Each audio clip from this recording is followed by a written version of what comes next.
दोस्तों एक बार फिर से स्वागत है आपका प्रजापति न्यूज में। दोस्तों क्या आपने सोचा है चाइना के जैसे भारत भी सस्ते मोबाइल बना सकता है? आखिर कैसे बना सकता है, आज के इस वीडियो में जानिए।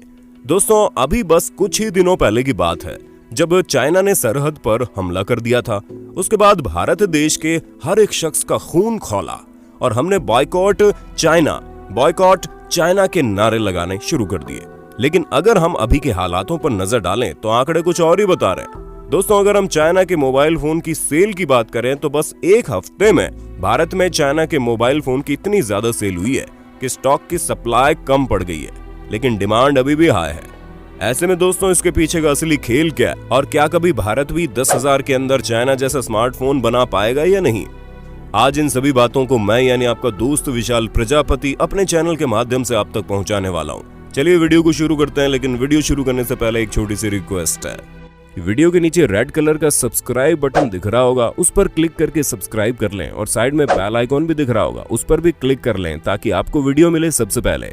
दोस्तों हाल ही में जब अमेज़न और फ्लिपकार्ट जैसी ई-कॉमर्स वेबसाइट में सेल लगी थी तो अमेज़न के आंकड़ों के मुताबिक OnePlus नाम की चाइनीज मोबाइल कंपनी ने अपना OnePlus Nord नाम का स्मार्टफोन लॉन्च किया, जिसकी कीमत 28,000 से 30,000 रुपए के बीच में है। यानी कि ये फोन इतना सस्ता भी नहीं है, लेकिन इसे अमेज़न प्राइम डे सेल में सबसे ज्यादा बिकने वाले स्मार्टफोन के तौर पर लोगों के सामने पेश किया गया।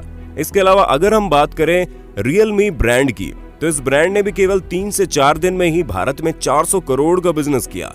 वहीं जब चाइनीज स्मार्टफोन की बात हो ही रही है तो हम Xiaomi को कैसे भूल सकते हैं, क्योंकि हाल ही में Xiaomi ने ये क्लेम किया कि जब इन्होंने अपनी सेल लगाई तो उनके प्रोडक्ट आउट ऑफ स्टॉक हो गया, लेकिन मार्केट में डिमांड की कोई कमी नहीं है। अब दोस्तों आप खुद ही बताइए इन सब चीजों को देखकर हम क्या करें, क्योंकि बॉयकॉट चाइना कहने वाले लोगों की देश में कोई कमी नहीं है, लेकिन जब असल में ऐसा करने की बारी आती है तो सब अपनी बात से पीछे हट जाते हैं। हालांकि हम भी इस बात को समझते हैं कि चाइनीज मोबाइल फोन सस्ते दरों पर हम सभी को अच्छी चीजें प्रोवाइड करवाता है। ऐसे में आम जनता के पास दूसरा कोई ऑप्शन ही नहीं है, क्योंकि बाकी चीजें तो हम कहीं और से खरीद भी लेंगे, लेकिन जब बात मोबाइल फोन की आती है तो उसके अलावा बहुत कम ही विकल्प बचते हैं, जहां सबसे बड़ा विकल्प सैमसंग और एप्पल कंपनी का है। लेकिन इन दोनों के प्राइस रेट तो हम सभी जानते हैं। जहां सैमसंग का एक स्मार्टफोन 20,000 में मिलेगा, वहीं उसी फीचर्स में स्मार्टफोन चाइनीज कंपनी का 12 से 13,000 में बिक रहा है। ऐसे में दोस्तों सवाल ये उठता है कि क्या कभी हम सस्ते दरों में चाइना जैसा स्मार्टफोन बना पाएंगे? क्या हम वाकई में आत्मनिर्भर हो पाएंगे? इन सभी चीजों को आप तक समझाने के लिए हमने कुछ चीजें सर्च आउट की है, जिनमें हम आपको ये बताने वाले हैं कि एक फोन बनाने के लिए क्या क्या चीजें जरूरी होती है और इनके लिए क्या क्या रिक्वायरमेंट्स होती है। दोस्तों अगर हम सबसे पहले सबसे जरूरी चीज की बात करें तो वो है प्रिंटेड सर्किट बोर्ड असेंबली, जिसके अकेले ही कीमत 6,000 के ऊपर होती है। वहीं अगर हम touch display panel, cover glass वगैरह की बात करें तो इन सभी की कीमत 2,500 तक जाती है। बाकी के मैकेनिकल पार्ट जैसे कि microphone receiver, keypad, USB cable, ये सब 700 रुपए की आती है। वहीं सबसे सस्ता charger, battery pack, wired headset, ये सब 600 की रेंज में मान लीजिए। दोस्तों हम एक अच्छे बेहतर 10,000 से 12,000 तक के फोन में लगने वाली चीजों की बात कर रहे हैं। ऐसे में ये सभी चीजें कंपनी को इसलिए सस्ती पड़ जाती हैं क्योंकि ये सभी चीजों को बल्क में बनवाते हैं, जहां हमारे देश में केवल चार्जर, बैटरी पैक और वायर्ड हेडसेट की ज्यादा प्रोडक्शन होती है। बाकी जो जरूरी चीजें और महंगी चीजें वो सभी हमें दूसरे देशों से इम्पोर्ट करनी पड़ती, और हम इम्पोर्ट भी उतना ही करते हैं जितनी जरूरत होती है कि सामान बिकेगा। क्योंकि आप इंडियन कंपनी जैसे कि कार्बन और इंटेक्स वगैरह की हालत तो देख ही रहे हैं, इनके पास इतना भी पैसा नहीं है कि अपने ब्रांड का एडवर्टीजमेंट कर लें। और इन्हीं सब के चक्कर में अगर एक आध देशभक्त मार्केट में पहुंचकर ये भी बोल दे कि उन्हें कार्बन या इंटेक्स जैसे भारतीय फोन ही चाहिए, तो सबसे पहले दुकानदार उनकी शक्ल देखेगा और फिर उन देशभक्तों को उनका मोबाइल दिया जाएगा। अब आप इतने कम लोग अगर हमारे भारत देश का सामान खरीदेंगे तो कंपनी वाले कहां से उनको बनवाने के लिए पैसा लाएगा भाई? दोस्तों एक मोबाइल फोन में उसके चिप यानी सेमीकंडक्टर को उसका दिमाग कहा जाता है, और अगर हम उसके प्रोडक्शन की बात करें या तो उसका प्रोडक्शन चाइना में होता है या ताइवान में। यहाँ तक कि एप्पल जैसी कंपनी भी अपने मोबाइल में लगने वाले सेमीकंडक्टर को ताइवान से ही बल्क में खरीदती है। ऐसे में दोस्तों आप लोगों ने ये सुना होगा कि इस मोबाइल में स्नैपड्रैगन का 600, 700, 800 प्रोसेसर है। यही सेमीकंडक्टर होता है, और ये जितना अच्छा होता है उतना ही महंगा फोन होता है। इसका साइज जितना छोटा होता है ये इतना अच्छा होता है।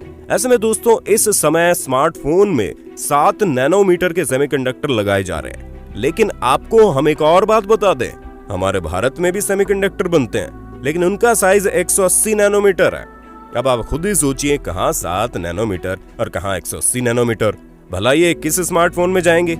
ये तो हमें भी नहीं पता, क्योंकि अब क्या कभी भी इतने बड़े सेमीकंडक्टर मोबाइल फोन में नहीं लगते हैं। दोस्तों, केवल 25 नैनोमीटर के सेमीकंडक्टर से मोबाइल फोन बहुत जल्दी हीट करने लगता है। ऐसे में दोस्तों, इन सेमीकंडक्टर को लैब में बनाने के लिए भारत को करीब 20 से 30 बिलियन डॉलर का खर्चा करके लैब बनवाना होगा और फिर उस लैब में लेटेस्ट से लेटेस्ट सेमीकंडक्टर का प्रोडक्शन करना है।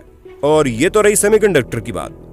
अगर हम बात करें सॉफ्टवेयर की, तो दोस्तों मोबाइल फोन में जो सॉफ्टवेयर लगता है वो मोबाइल फोन कंपनी खुद ही अपने सॉफ्टवेयर में अपना ही हार्डवेयर फिट कर देती है, जिसकी वजह से उसकी कॉस्ट कम आती है। लेकिन हमारे यहाँ सॉफ्टवेयर कंपनी को बिल्ड करने के लिए ना ही ट्रेंड लेबर है, ना ही उतनी हाई मशीनरी है और ना ही बाकी के रिसोर्सेज। और इन सब चीजों को बिल्ड करने में काफी वक्त लगेगा।